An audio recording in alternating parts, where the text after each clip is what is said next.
బంగ్లాదేశ్ పరిణామాలపై భారత్ ఎట్లా స్పందిస్తుంది? ఏం చెప్తారు బంగ్లాదేశ్ పరిణామాలు? 1971లో కదా మనకు వార్ వచ్చింది. ఆ వార్ వచ్చినప్పుడు కూడాను రష్యా వాళ్ళు మనకు సపోర్ట్ చేశారు. ఎందుకు? 1960లోనే ఇండియాకి, సోవియట్ రష్యాకి పీస్ అగ్రిమెంట్ ఉంది.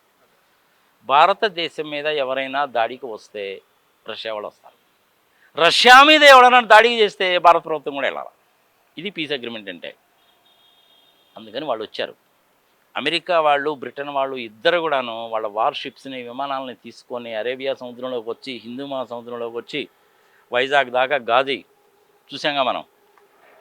అప్పుడు చూసి చివరికి ఇందిరాగాంధీ ప్రపంచం అంతా తిరిగి అందరినీ బతిలాడుకుంటే థర్డ్ క్లాస్ లాంగ్వేజ్లో కూడా తిట్టారు. ఐఎమ్ సారీ, చెప్పడం బాగుండదు కాబట్టి నేను చెప్పడం లేదు, but it is the fact. Mrs గాంధీని ఆ థర్డ్ క్లాస్ వర్డ్ ఏందనేది చెప్పడం ఇష్టం లేదు కాబట్టి నేను చెప్పడం లేదు. గూగుల్లో ఎత్తుక్కుని దొరుకుతుంది మీకు. అప్పుడు రష్యా వాళ్ళు వస్తే వీళ్ళిద్దరు తోక ముడిచి పారిపోయారు. బంగ్లాదేశ్లో 30 లక్షల మందిని చంపేశారు. ఆ వాతావరణానికి తట్టుకోలేక ఇంచుమించుగా 60-70 లక్షల మంది బంగ్లాదేశ్ నుంచి మన భారతదేశానికి వచ్చేసారు. దేశం విడిపోయింది. ముజిబుర్ రెహమాన్ గారు, ముజిబుర్ రెహమాన్ గారి కూతురే ఇప్పుడు మళ్ళీ ఇండియా వచ్చిందా, ఏర్పడింది కదా. ఇప్పుడు ఒక పర్టికులర్ సంవత్సరంలో భారతదేశంలో పర్ క్యాపిటా ఇన్కమ్ కంటే కూడాను బంగ్లాదేశ్ ప్రజల పర్ క్యాపిటా ఇన్కమ్ ఎక్కువ ఉంది. అంటే అర్థమైంది ప్రజలకు చెప్పాలంటే, నీకు నాకు పర్ క్యాపిటా ఇన్కమ్ 100 రూపాయలు ఉంటే బంగ్లాదేశ్ వాళ్ళకు 102 రూపాయలు ఉంది. మరి ఇప్పుడు పరిస్థితి ఏంటి? ప్రపంచంలో చాలా దేశాలకు టెక్స్టైల్స్ ఎక్స్పోర్ట్ చేసుకుంటున్నాడు. చక్కగానే ఉందిగా ఈ 50 సంవత్సరాల నుంచి. మరి ఇప్పుడు ఎందుకు వచ్చింది? అది వాళ్ళ ఇంటర్నల్ ప్రాబ్లం. అది వేరే దేశానికి సంబంధించిన అంతర్గత విషయాల్లో మనం ఎప్పుడూ ఏళ్ళు కాళ్ళు పెట్టకూడదు. మన దేశంలో కూడాను ఎవడన్నా కనుక ఏళ్ళు కాళ్ళు పెడితే నరికేయడాలు గిరికేయడాలు అంటే చేయకూడదు, కానీ అలౌ చేయకూడదు. ఈవీఎంలకు సంబంధించిన దాంట్లో ఏం చెప్పాడు ఎలన్ మస్క్? అన్నాడా లేదా?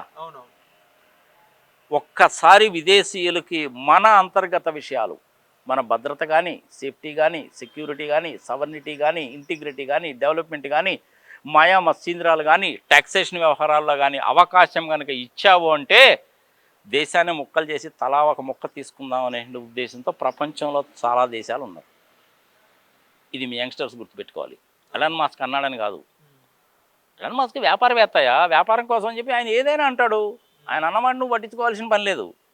ఈ ఈవీఎంల మీద దేశంలోనే చాలామంది చెప్తున్నారుగా, అది మనం వాదించుకుందాం, వేరే వాడికి అవకాశం ఇవ్వకూడదు.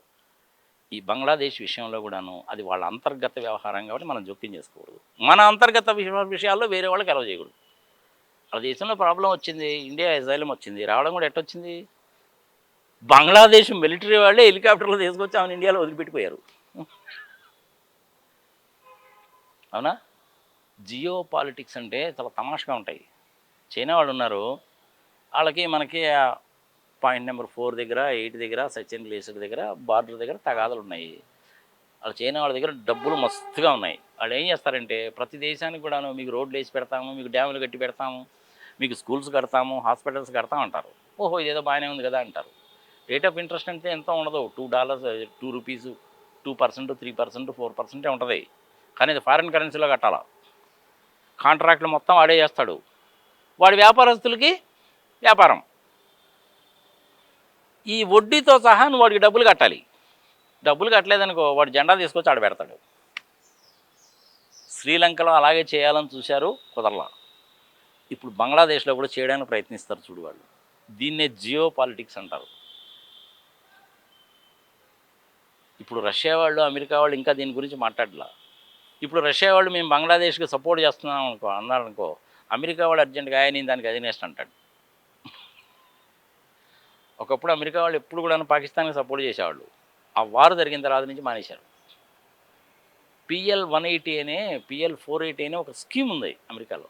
దాని ప్రకారం ఏంటంటే పేద దేశాలకి ఆహారము, బట్టలు, పౌష్టికాహారం ఇట్లాంటివన్నీ ఇవ్వాలి. దాని కింద అమెరికా వాళ్ళు ఆ పని చేయడానికి కాకుండా ఎక్విప్మెంట్ కొనుక్కోవడానికి పాకిస్తాన్ వాళ్ళకి డబ్బులు ఇచ్చారు. ఆడేం చేశాడు? ఎవాక్కులు, B-52 బాంబర్లు, పటాం ట్యాంకులు, F-15లు, F-16లు కొన్నాడు. ఏం చేసుకుంటాడు వాటిని? దీన్ని జియో పాలిటిక్స్ అంటారు. చాలా తమాషగా ఉంటాయి ఈ జియో పాలిటిక్స్ అనేటువంటి.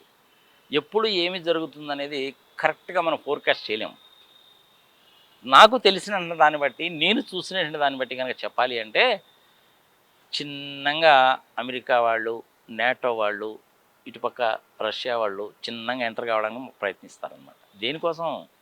బంగ్లాదేశ్ ప్రజలను బాగు చేద్దామని కాదు, వాళ్ళ సైనిక స్థావరాలను అక్కడ ఎస్టాబ్లిష్ చేసుకోవాలి. అమెరికా వాడు మన సైనిక స్థావరాలు కనుక అడిగాడు అనేసి అంటే మనం ఇవ్వం. అందుకని పాకిస్తాన్ చూస్ చేసుకున్నాడు.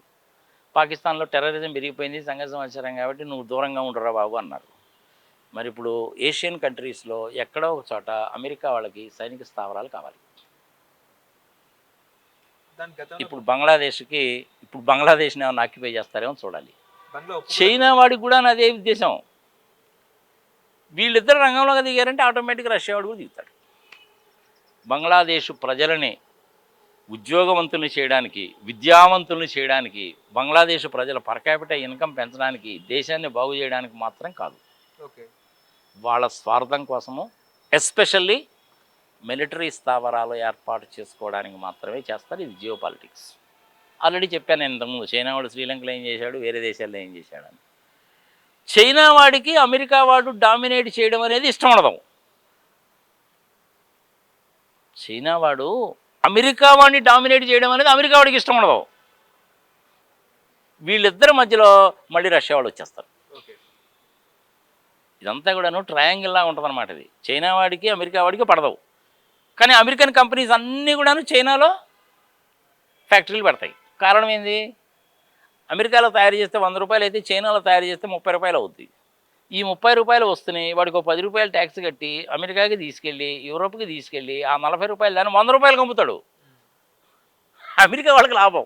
అందుకని వాడు చైనాలో ఫ్యాక్టరీలు పెడతాడు. వాడి చైనా మీద ప్రేమ ఎక్కువ కాదు. ఓకే. ఇది ఒక జియో పాలిటిక్స్ నేచర్ అన్నమాట. ఇప్పుడు బంగ్లాదేశ్ లాంటి పరిస్థితి భారతదేశానికి వచ్చే అవకాశం ఉందా? అస్సలు రాదు. మీరేం వర్రీ కావాల్సిన పని లేదు. మన Indian army is well trained, well equipped. మనం అలాంటి మాదర్ చేతి పనులు ఎప్పుడు చేయం. భారతదేశానికి స్వతంత్రం వచ్చిన దగ్గర నుంచి కూడా మనము నేటోలోనూ జాయిన్ కాలేదు, ఇంకో దాంట్లోనూ జాయిన్ కాలేదు. ఫ్రీగానే ఉన్నాం మనం. అదే పాలసీయే కంటిన్యూ అవుతుంది. That's a good policy. Okay. Russia వాళ్ళకి మనకి ఒప్పందం అన్నమాట వాస్తవమే. కానీ అమెరికా వాళ్ళకి మనకి మధ్యలో ఒప్పందం లేదు. నేను రష్యా వాళ్ళ దగ్గర నుంచి S-400 మిజైల్స్ నా దేశ రక్షణ కోసం నేను కొనుక్కుంటున్నానంటే అమెరికా వాడు కొనడానికి వీల్లేదు, నేను కూడా ఇస్తాను తీసుకో అంటున్నాడు ఇప్పుడు. మరి అంతకుముందు ఏం చేసావు? కానీ ఆ దేశాలు ఎందుకు కొట్టుకుంటున్నాయి, మన దేశం ఎందుకు పీస్ఫుల్గా ఉంది అంటే ఏం చెప్తారు? చెప్పడానికి ఏముంటుంది ఇంక అందులో? ఆ దేశాలు కొట్టుకుంటున్నారంటే వాళ్ళ స్వార్థం వాళ్ళది, కొట్టుకుంటారు. మిలిటరీ ఆధిపత్య ప్రభుత్వాలు. ధోరణి.